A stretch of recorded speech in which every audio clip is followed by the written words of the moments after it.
سلام علیکم ګرانو دوستانو، نن به زه تاسو ته د کرکټ په هکله باندې یو څو تازه او ډیر مهم خبرونه درکړم. خو په نن ویډیو کې به زه تاسو ته دوه ډیر د خوشحالۍ خبرونه هم درکړم. یو به زه تاسو ته د مجیب زدران مینوالو ته یو ډیر ښه خبر ورکړم، او دغه دویم خبر به زه تاسو ته د پاکستان سوپر لیګ په هکله باندې ووایم. کوم ملګري په چینل کې نوي راځي، ټول نه مخکې خو دغه چینل در سره سبسکرایب کړئ. نو اولنی خبر به زه تاسو ته د افغانستان او د آیرلینډ چې کومه دغه اولنۍ 50 اوریزه لوبه ترسره سوله، په دغه لوبه کې د افغانستان لپاره رحمان الله ګوربز یو نوی ریکارډ هم جوړ کړی ده چې اول ورته په 50 اوریزه لوبه کې ډیبیو وکړ او د افغانستان لپاره یې سلیزه وهلې ده. زه به تاسو ته وایم چې په نن لوبه کې رحمان الله ګوربز 120 رنزه کړي دي، چې پکې 9 شپږیزې او 8 څلوریزې وهلي. د نه علاوه جاوید احمدي بیا 38 کړي دي، او لاندې کې بیا نجیب الله زدران او خاص کر رشید خان افغانستان ته دغه لوبه یعنی ډیر زیات ټارګټ افغانستان د رشید خان په وجه باندې ورکړ. ځکه لاندې که موږ وګورو یو وخت کې افغانستان په 210 رنزو کې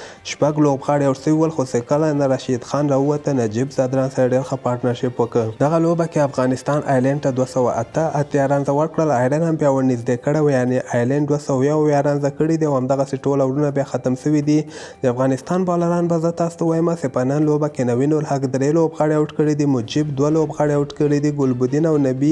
او رشید خان هم 2 لوبغاړي اوټ کړي دي، او ګلبدین او نبی بیا یو لوبغاړي اوټ کړی. د افغانستان په 14 رنزو باندې دغه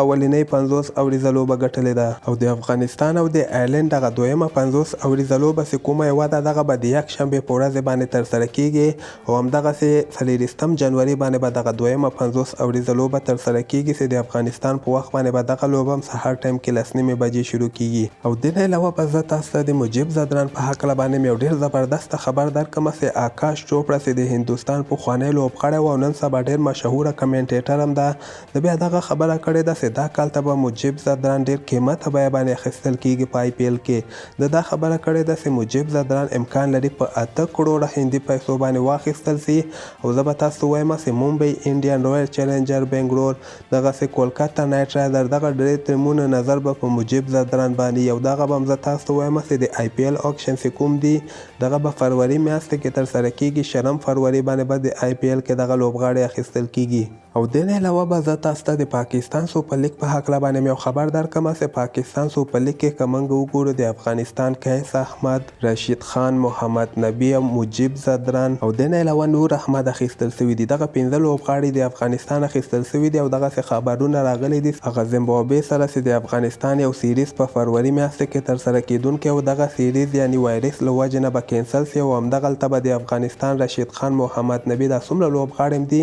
ټول پاکستان سوپر لیګ ټولو لوبه کې به یعنې دوی لوبې ترسره کړي. نو دغه فعل حال کنفرم خبر نه ده، خو دغه زیمبابوې کې وایرس ډیر زیات شوی د هغوی خپل فلایټونه بند کړي دي. نو کیدای سي دغه سیریز مخکې میاشتو ته واړول سي، نو دغلته به د افغانستان 15 واړه لوبغاړي په پاکستان سوپر لیګ کې یعنې پوره لوبو کې به دوی لوبې ترسره کوي.